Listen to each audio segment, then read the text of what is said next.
ਪਿਆਰੇ ਵਿਦਿਆਰਥੀਓ, ਆਪਾਂ ਅੱਜ ਤੁਹਾਡਾ ਪੰਜਾਬੀ ਇਲੈਕਟਿਵ ਦਾ ਜਿਹੜਾ ਲੈਕਚਰ ਹੈ ਉਹ ਲਾ ਰਹੇ ਹਾਂ। ਤਾਂ ਇਸ ਦੇ ਵਿੱਚ ਤੁਹਾਨੂੰ ਜਿਹੜੀ ਆਪਾਂ ਪਹਿਲਾਂ ਬੁੱਕ ਕਰਨੀ ਹੈ ਉਹ ਹੈਗੀ ਹੈ ਆਧੁਨਿਕ ਕਾਵਿ ਝਲਕਾਂ ਤੇ ਇਤਿਹਾਸ।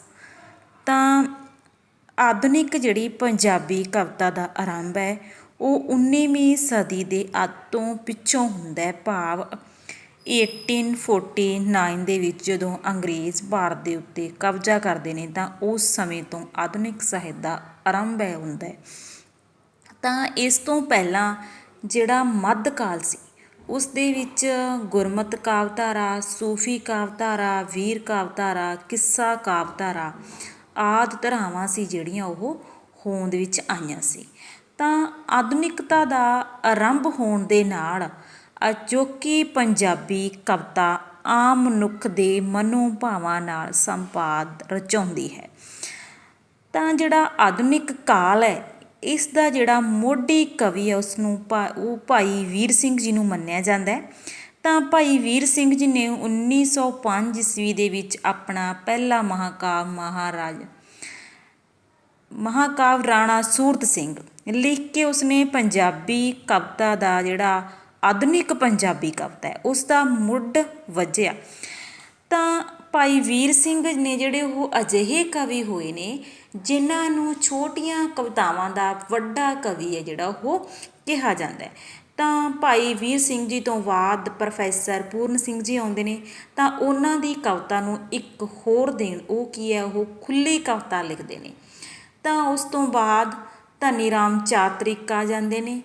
ਤਾਂ ਉਸ ਤੋਂ ਅੱਗੇ ਕਵਿਤਾ ਦਾ ਜਿਹੜਾ ਪ੍ਰਗਤੀਵਾਦ ਦੌਰ ਹੈ ਉਹ ਸ਼ੁਰੂ ਹੁੰਦਾ ਹੈ, ਜਿਸ ਦੇ ਵਿੱਚ ਪ੍ਰੋਫੈਸਰ ਮੋਹਨ ਸਿੰਘ, ਅੰਮ੍ਰਿਤਾ ਪ੍ਰੀਤਮ, ਬਾਬਾ ਬਲਵੰਤ ਵਰਗੇ ਕਵੀ ਨੇ ਜਿਹੜੇ ਉਹ ਆ ਜਾਂਦੇ ਨੇ।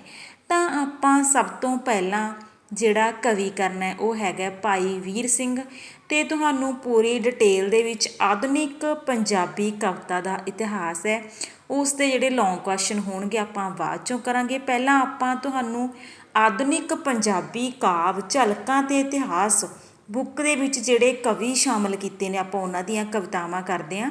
ਤਾਂ ਸਭ ਤੋਂ ਪਹਿਲਾਂ ਜਿਹੜੀ ਆਪਾਂ ਕਵਿਤਾ ਕਰਨੀ ਹੈ ਉਹ ਹੈਗੀ ਹੈ ਭਾਈ ਵੀਰ ਸਿੰਘ ਦੀ ਕਵਿਤਾ ਪਿੰਜਰੇ ਪਿਆ ਪੰਛੀ। ਤੁਹਾਡੀ ਜਿਹੜੀ ਇਹ ਬੁੱਕ ਹੈਗੀ ਆਧੁਨਿਕ ਪੰਜਾਬੀ ਕਾਵਿ ਝਲਕਾਂ ਅਤੇ ਇਤਿਹਾਸ, ਇਸ ਬੁੱਕ ਦੇ ਵਿੱਚ ਕੁੱਲ 25 ਕਵੀ ਨੇ ਜਿਹੜੇ ਉਹ ਸ਼ਾਮਿਲ ਕੀਤੇ ਗਏ ਨੇ। ਤਾਂ ਇਹਨਾਂ 25 ਕਵੀਆਂ ਦੀਆਂ ਅਲੱਗ-ਅਲੱਗ ਕਵਿਤਾਵਾਂ ਨੇ। ਤਾਂ ਆਪਾਂ ਇਹ ਕਵਿਤਾਵਾਂ ਉਹਨਾਂ ਦੀਆਂ ਕਰਨੀਆਂ ਨੇ।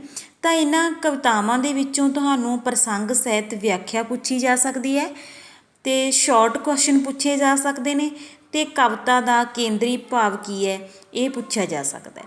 ਤਾਂ ਆਪਾਂ ਸਭ ਤੋਂ ਪਹਿਲਾਂ ਕਵਿਤਾ ਸਟਾਰਟ ਕਰਨ ਲੱਗੇ ਹਾਂ ਭਾਈ ਵੀਰ ਸਿੰਘ ਦੀ ਕਵਿਤਾ ਪਿੰਜਰੇ ਪਿਆ ਪੰਛੀ। ਇਸ ਕਵਿਤਾ ਨੂੰ ਕਰਨ ਤੋਂ ਪਹਿਲਾਂ ਆਪਾਂ ਭਾਈ ਵੀਰ ਸਿੰਘ ਜੀ ਬਾਰੇ ਕਰਦੇ ਹਾਂ ਕਿ ਭਾਈ ਵੀਰ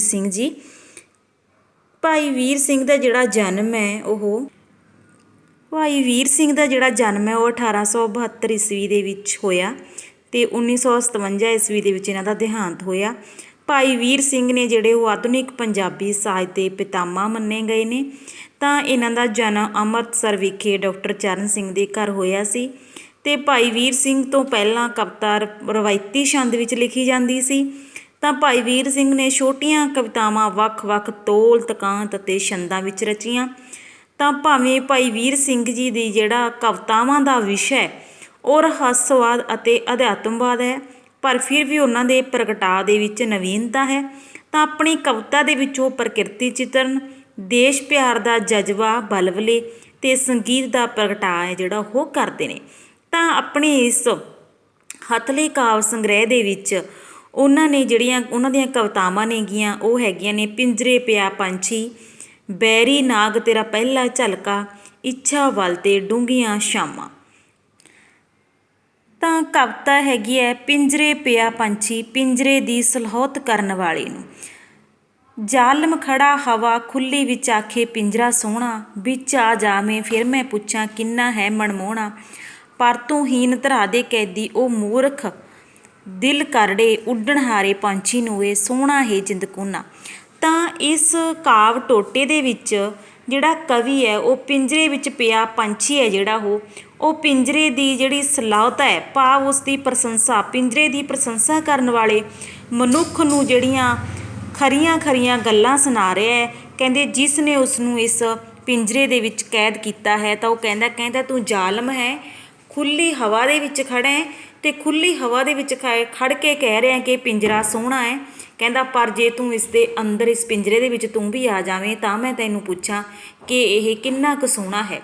ਪਰ ਕਹਿੰਦੇ ਤੂੰ ਮੈਨੂੰ ਕੈਦ ਕੀਤਾ ਹੋਇਆ, ਤੇਰਾ ਕਿਸ ਤਰ੍ਹਾਂ ਦਾ ਦਿਲ ਹੈ, ਕਿੰਨਾ ਕਰੜਾ ਦਿਲ ਹੈ ਤੇਰਾ। ਕਹਿੰਦਾ ਤੂੰ ਮੈਨੂੰ ਉੱਡਣਹਾਰੇ ਪੰਛੀ ਨੂੰ ਖੰਭਹੀਨ ਬਣਾ ਦਿੱਤਾ ਹੈ। ਸੋਹਣਾ ਹੈ ਜਿੰਦਕੂਨਾ, ਕਹਿੰਦਾ ਭਾਵ ਮੇਰੇ ਕੋਲੇ ਸਾਰਾ ਕੁਝ ਹੋਣ ਦੇ ਬਾਵਜੂਦ ਵੀ ਕਹਿੰਦਾ ਮੈਂ ਇਸ ਪਿੰਜਰੇ ਦੇ ਵਿੱਚ ਇੱਕ ਬੰਦ ਕਰਕੇ, ਕਹਿੰਦੇ ਤੂੰ ਮੈਥੋਂ ਜਾਨ ਹੈ ਜਿਹੜੀ ਉਹ ਮੇਰੇ ਤੋਂ ਲੈ ਲਈ ਹੈ। ਜ਼ਾਲਮ ਨੂੰ ਰੰਗ ਸੋਹਣਾ ਲੱਗਾ, ਮਿੱਠੀ ਲੱਗੀ ਬਾਣੀ, ਕਹਿੰਦੇ ਤੈਨੂੰ ਮੇਰਾ ਰੰਗ ਸੋਹਣਾ ਲੱਗਿਆ, ਤੈਨੂੰ ਮੇਰੀ ਬਾਣੀ ਮਿੱਠੀ ਲੱਗੀ, ਮੇਰੀ ਆਵਾਜ਼ ਮਿੱਠੀ ਲੱਗੀ। ਵਾਹਵਾ ਕਦਰ ਗੁਣਾਂ ਦੀ ਪਾਈ, ਸ਼ਹਿ ਕੇ ਜਾਲੀ ਤਾਣੀ, ਕਹਿੰਦੇ ਤੂੰ ਮੇਰੇ ਗੁਣਾਂ ਦੀ ਚੰਗੀ ਕਦਰ ਪਾਈ ਹੈ ਕਿ ਤੂੰ ਮੈਨੂੰ ਪਿੰਜਰੇ ਦੇ ਵਿੱਚ ਬੰਦ ਕਰ ਦਿੱਤਾ। ਪਾਕੜ ਪਿੰਜਰੇ ਪਾਏ ਵਿਛੋੜਿਆ ਸਾਖ ਸੁਨੇਹੀਆਂ ਨਾਲੋਂ, ਭੱਠ ਪਏ ਤੇਰੇ ਕਦਰ ਤੁਹਾਡੀ ਖੇਸ ਜਾਰੀ ਲਾਉਣੀ। ਕਹਿੰਦੇ ਕੀ ਤੁਹਾਡੇ ਇਹੋ ਜਿਹੇ ਬੰਦਿਆਂ ਨਾਲ ਕਹਿੰਦੇ ਕੀ ਜਾਰੀ ਲਾਉਣੀ ਹੈ। ਕਹਿੰਦੇ ਕੀ ਕਦਰ ਕੀਤੀ ਹੈ ਤੂੰ ਮੇਰੀ ਪਿੰਜਰੇ ਦੇ ਵਿੱਚ ਪਾ ਕੇ, ਤੂੰ ਮੈਨੂੰ ਆਪਣੇ ਸਕੇ ਸੰਬੰਧੀਆਂ ਨਾਲੋਂ ਵਿਛੋੜ ਦਿੱਤਾ ਹੈ। ਤਾਂ ਇਸ ਤਰ੍ਹਾਂ ਪਿੰਜਰੇ ਪਿਆ ਪੰਛੀ ਹੈ ਜਿਹੜਾ ਉਹ ਬੇਰਹਿਮ ਮਨੁੱਖ ਨੂੰ ਖਰੀਆਂ ਖਰੀਆਂ ਸੁਣਾ ਰਿਹਾ ਹੈ। ਤਾਂ ਅਗਲੀ ਜਿਹੜੀ ਕਵਿਤਾ ਉਹ ਹੈਗੀ ਹੈ ਬਹਿਰੀ ਨਾਗ ਦਾ ਪਹਿਲਾ ਝਲਕਾ। ਜਦ ਅੱਖੀਆਂ ਵਿੱਚ ਵੱਜਦਾ ਕੁਦਰਤ ਤੇ ਕਾਦਰ ਦਾ ਜਲਵਾ, ਲੈ ਲੈਂਦਾ ਇੱਕ ਸਜਦਾ, ਰੰਗ ਫਿਰੋਜੀ ਝਲਕ ਬਲੌਰੀ, ਡਲਕ ਮੋਤੀਆਂ ਵਾਲੀ ਰੂਹ ਵਿੱਚ ਆ ਜਜ਼ਬ ਹੋਏ, ਜੀ ਵੇਖ ਵੇਖ ਨਹੀਂ ਰੱਜਦਾ। ਤਾਂ ਇਸ ਕਵਿਤਾ ਦੇ ਵਿੱਚ ਭਾਈ ਸਾਹਿਬ ਨੇ, ਭਾਈ ਵੀਰ ਸਿੰਘ ਜੀ ਨੇ ਕਸ਼ਮੀਰ ਦਾ ਜਿਹੜਾ ਚਸ਼ਮਾ ਹੈ ਤਾਂ ਉਸ ਦੀ ਵਿਸਾਦਮਈ ਕੁਦਰਤੀ ਸੁੰਦਰਤਾ ਤੋਂ ਪ੍ਰਭਾਵਿਤ ਹੋ ਕੇ ਇਹ ਕਵਿਤਾ ਲਿਖੀ ਹੈ। ਤਾਂ ਭਾਈ ਵੀਰ ਸਿੰਘ ਜੀ ਉਸ ਚਸ਼ਮੇ ਨੂੰ ਸੰਬੋਧਨ ਕਰਦੇ ਹੋਏ ਕਹਿ ਰਹੇ ਨੇ, ਕਹਿੰਦੇ ਹੇ ਬੈਰੀ ਨਾਗ, ਤੇਰਾ ਝਲਕਾ ਕਿਵੇਂ ਦਾ ਹੈ, ਕਹਿੰਦਾ ਤੇਰਾ ਰੰਗ ਕਿਵੇਂ ਦਾ ਹੈ, ਤੇਰਾ ਬਸਾਤਮਈ ਨਜ਼ਾਰਾ ਹੈ ਜਿਹੜਾ ਉਹ ਕਿਵੇਂ ਦਾ ਹੈ, ਤੇਰਾ ਜਿਹੜਾ ਪਾਣੀ ਦਾ ਰੰਗ ਹੈ ਉਹ ਫਿਰੋਜੀ ਰੰਗ ਦਾ ਹੈ। ਤਾਂ ਕਹਿੰਦੇ ਜਦੋਂ ਇਹ ਤੇਰਾ ਨਜ਼ਾਰਾ ਮੇਰੀਆਂ ਅੱਖਾਂ ਦੇ ਵਿੱਚ ਪਿਆ ਤਾਂ ਇਸ ਕੁਦਰਤੀ ਸੁੰਦਰਤਾ ਦੇ ਵਿੱਚ ਕਹਿੰਦੇ ਪ੍ਰਭੂ ਨੂੰ ਚੁਧਾ ਦੇਣ ਵਾਲਾ ਪ੍ਰਕਾਸ਼ ਹੈ ਜਿਹੜਾ ਉਹ ਦਿਖਾਈ ਦਿੰਦਾ। ਕਹਿੰਦੇ ਤੇਰੀ ਇੰਨੀ ਜ਼ਿਆਦਾ ਸੁੰਦਰਤਾ ਹੈ ਕਿ ਮੈਂ ਇਸ ਨੂੰ ਨਮਸਕਾਰ ਕਰਦਾ ਹਾਂ। ਕਹਿੰਦਾ ਤੇਰੀ ਇਹ ਅਦਭੁਤ ਤੇ ਰੱਬੀ ਸੁੰਦਰਤਾ ਰੂਹ ਵਿੱਚ ਜਜ਼ਬ ਹੋ ਜਾਂਦੀ ਹੈ, ਜਿਸ ਨੂੰ ਕਹਿੰਦੇ ਦੇਖ ਦੇਖ ਕੇ ਦਿਲ ਹੈ ਜਿਹੜਾ ਉਹ ਨਹੀਂ ਰੱਜਦਾ। ਨਾ ਕੋਈ ਨਾਦ ਸਰੋਤ ਸੁਨੀਵੇ, ਇਹ ਫਿਰ ਸੰਗੀਤ ਰਸ ਛਾਇਆ, ਚੁੱਪ ਚਾਣ ਫਿਰ ਰੂਪ ਤੇਰੇ ਵਿੱਚ ਕਵਿਤਾ ਰੰਗ ਜਮਾਇਆ, ਸਰਦ ਪਰ ਛੂਹਿਆ ਤੈਨੂੰ ਰੂਹ ਸਰੂਰ ਵਿੱਚ ਆਵੇ, ਗਹਿਰ ਗੰਭੀਰ ਅਡੋਲ ਸੁਹਾਵੇਂ ਤੈਂ ਕਿਹਾ ਜੋਗ ਕਮਾਇਆ। ਕਹਿੰਦੇ ਵੀ ਮੈਨੂੰ ਤੂੰ ਕਿਸ ਤਰ੍ਹਾਂ ਦਾ ਵੀ ਕੋਈ ਜਿਹੜਾ ਨਾਦ ਵਿਸਾਦ ਹੈ ਉਹ ਵਜਾਉਂਦਾ ਦਿਖਾਈ ਨਹੀਂ ਦੇ ਰਿਹਾ, ਪਰ ਕਹਿੰਦੇ ਫਿਰ ਵੀ ਕਹਿੰਦੇ ਤੇਰੇ ਅਦਭੁਤ ਦ੍ਰਿਸ਼ ਨੂੰ ਕਹਿੰਦੇ ਦੇਖ ਕੇ ਕਹਿੰਦੇ ਮੈਨੂੰ ਸੰਗੀਤ ਦਾ ਰਸ ਹੈ ਜਿਹੜਾ ਕਹਿੰਦੇ ਉਹ ਛਾਇਆ ਦਿਖਾਈ ਦਿੰਦਾ। ਕਹਿੰਦੇ ਤੇਰੇ ਆਲੇ ਦੁਆਲੇ ਚੁੱਪ ਵਰਤੀ ਹੋਈ ਹੈ, ਪਰ ਕਹਿੰਦੇ ਫਿਰ ਵੀ ਤੇਰੀ ਕਵਿਤਾ ਦੀ ਜਿਹੜੀ ਸੁੰਦਰਤਾ ਹੈ ਉਹ ਮੈਨੂੰ ਇਸ ਦੇ ਵਿੱਚੋਂ ਨਜ਼ਰ ਆ ਰਹੀ ਹੈ। ਤਾਂ ਕਿ ਤੂੰ ਆਪਣੀ ਠੰਡ ਦੇ ਨਾਲ ਕਹਿੰਦੇ ਮੈਨੂੰ ਤ੍ਰਿਪਤ ਕਰ ਰਿਹਾ ਹੈ, ਤੈਨੂੰ ਛੂਹਣ ਦੇ ਨਾਲ ਮੇਰੀ ਰੂਹ ਹੈ ਜਿਹੜੀ ਉਹ ਤ੍ਰਿਪਤ ਹੋ ਰਹੀ ਹੈ। ਕਹਿੰਦੇ ਤੂੰ ਬਹੁਤ ਹੀ ਜ਼ਿਆਦਾ ਮੈਨੂੰ ਗੰਭੀਰ ਜਾਪਦਾ ਹੈ। ਤੇਰਾ ਕਹਿੰਦੇ ਇਹ ਅਡੋਲ ਸੁਹਾਵਣਾ ਅਤੇ ਜਿਹੜਾ ਅਦਭੁਤ ਦ੍ਰਿਸ਼ ਹੈ ਕਹਿੰਦੇ ਉਹ ਮੇਰੇ ਮਨ ਨੂੰ ਕਹਿੰਦੇ ਵਧੀਆ ਲੱਗਿਆ। ਕਹਿੰਦੇ ਮੇਰੇ ਮਨ ਦੇ ਅੰਦਰ ਕਹਿੰਦੇ ਉਸਨੇ ਵਿਸਮਾਦ ਹੈ ਜਿਹੜਾ ਉਹ ਉਪਜਾ ਦਿੱਤਾ ਹੈ, ਅਰਥਾਤ ਕਹਿੰਦੇ ਤੈਨੂੰ ਇਸ ਉੱਚ ਅਵਸਥਾ ਦੇ ਵਿੱਚ ਕਿਸੇ ਕਠਿਨ ਸਾਧਨਾ ਤੋਂ ਕਹਿੰਦੀ ਮੈਨੂੰ ਪ੍ਰਾਪਤ ਹੋਈ ਜਾਪਦੀ ਹੈ। ਤਾਂ ਅਗਲੀ ਜਿਹੜੀ ਕਵਿਤਾ ਉਹ ਹੈਗੀ ਹੈ ਇੱਛਾ ਵੱਲ ਤੇ ਡੂੰਘੀਆਂ ਛਾਵਾਂ। ਤਾਂ ਇਸ ਕਵਿਤਾ ਦੇ ਵਿੱਚ ਕਸ਼ਮੀਰ ਦਾ ਜਿਹੜਾ ਚਸ਼ਮਾ ਹੈ ਤਾਂ ਉਸ ਦੇ ਨਾਲ ਇਹ ਪ੍ਰਸ਼ਨ ਉੱਤਰ ਸ਼ੈਲੀ ਦੇ ਵਿੱਚ ਲਿਖੀ ਹੋਈ ਕਵਿਤਾ ਹੈ। ਤਾਂ ਕਹਿੰਦੇ ਸੰਝ ਹੋਈ ਪਰਛਾਵੇਂ ਛੁਪ ਕੇ ਕਿਉਂ ਇੱਛਾ ਵੱਲ ਤੂੰ ਜਾਰੀ, ਨੌ ਸਰੈਂਦ ਕਰ ਰਹੀ ਉਵੇਂ ਹੀ ਤੂੰ ਟੁਰਨੋਂ ਵੀ ਨਹੀਂ ਹਾਰੀ, ਸੈਲਾਨੀ ਤੇ ਪੰਛੀ ਮਾਨ ਲਈ ਹਨ ਸਭ ਆਰਾਮ ਵਿੱਚ ਆਏ, ਸਹਿਮ ਸਵਾਦਲਾ ਸ਼ਾਰਿਆ ਸਾਰੇ ਤੇ ਕੁਦਰਤ ਟਿੱਗੀ ਸਾਰੀ। ਤਾਂ ਜਿਹੜੀ ਇੱਛਾ ਵੱਲ ਦੇ ਚਸ਼ਮਾ ਜਿਹੜਾ ਉਸ ਨੂੰ ਕੁਐਸਚਨ ਕੀਤਾ ਗਿਆ, ਪ੍ਰਸ਼ਨ ਪੁੱਛਿਆ ਗਿਆ। ਕਹਿੰਦੇ ਵੀ ਸ਼ਾਮਾਂ ਪੈ ਗਈਆਂ ਪਰ ਤੂੰ ਆਪਣਾ ਨਿਰੰਤਰ ਚੱਲਣਾ ਜਾਰੀ ਰੱਖਿਆ। ਤਾਂ ਕਹਿੰਦੇ ਵੀ ਸਾਰੇ ਨੇ ਜਿਹੜੇ ਉਹ ਆਰਾਮ ਨਾਲ ਬੈਠ ਗਏ ਨੇ, ਭਾਵੇਂ ਉਹ ਸੈਲਾਨੀ ਨੇ ਘੁੰਮਣ ਵਾਲੇ, ਚਾਹੇ ਉਹ ਪੰਛੀ ਨੇ, ਚਾਹੇ ਮਾਲੀ ਨੇ, ਪਰ ਕਹਿੰਦੇ ਵੀ ਤੂੰ ਉਸੇ ਹੀ ਚਾਲ ਦੇ ਵਿੱਚ ਚੱਲਦਾ ਜਾ ਰਿਹਾ ਹੈ। ਤਾਂ ਜਿਹੜਾ ਅੱਗੇ ਚਸ਼ਮਾ ਹੈ ਉਹ ਉੱਤਰ ਦਿੰਦਾ ਹੈ, ਕਹਿੰਦੇ ਸੀਨੇ ਖਿੱਚ ਜਿਨ੍ਹਾਂ ਨੇ ਖਾਧੀ ਉਹ ਕਰ ਆਰਾਮ ਨਹੀਂ ਬਹਿੰਦੇ, ਨਿਹੋਂ ਵਾਲੇ ਨੈਣਾ ਕੀ ਨੀਂਦਰ ਉਹ ਦਿਨੇ ਰਾਤ ਪਈ ਵਹਿੰਦੇ, ਇੱਕੋ ਲਗਨ ਲੱਗੇ ਲਈ ਜਾਂਦੀ ਹੈ ਟੋਰ ਅਨੰਤ ਉਹਨਾਂ ਦੀ, ਬਸਲੋਂ ਉੱਤੋਂ ਮਕਾਮ ਨਾ ਕੋਈ ਸੋ ਚਾਲ ਪਈ ਨਿਤ ਰਹਿੰਦੇ। ਤਾਂ ਇਸ ਉੱਤਰ ਦੇ ਵਿੱਚ ਜਿਹੜਾ ਚਸ਼ਮਾ ਹੈ ਉਹ ਉੱਤਰ ਦਿੰਦਾ ਹੈ, ਕਹਿੰਦੇ ਚੱਲਦੇ ਰਹਿਣਾ ਉਸ ਦਾ ਕੰਮ ਹੈ, ਕਿਉਂਕਿ ਉਸ ਦੇ ਅੰਦਰ ਅਬਸਦੀ ਜਿਹੜੀ ਪ੍ਰੀਤਮ ਦੇ ਮਿਲਾਪ ਦੀ ਇਹ ਖਿੱਚ ਹੈ। ਕਹਿੰਦੇ ਜਿਸ ਨੂੰ ਆਪਣੇ ਪ੍ਰੀਤਮ ਦੇ ਮਿਲਾਪ ਦੀ ਖਿੱਚ ਹੁੰਦੀ ਹੈ, ਕਹਿੰਦੇ ਉਹ ਆਰਾਮ ਨਾਲ ਨਹੀਂ ਬੈਠ ਸਕਦੇ। ਕਹਿੰਦੇ ਜਿਨ੍ਹਾਂ ਅੱਖਾਂ ਨੂੰ ਨਿਉ ਲੱਗ ਚੁੱਕਾ ਹੁੰਦਾ, ਕਹਿੰਦੇ ਉਹਨਾਂ ਨੂੰ ਕਦੇ ਵੀ ਨੀਂਦ ਨਹੀਂ ਆਉਂਦੀ, ਉਹ ਦਿਨ ਰਾਤ ਆਪਣੇ ਪ੍ਰੀਤਮ ਦੇ ਭਾਲ ਦੇ ਵਿੱਚ ਲੱਗੇ ਰਹਿੰਦੇ ਨੇ।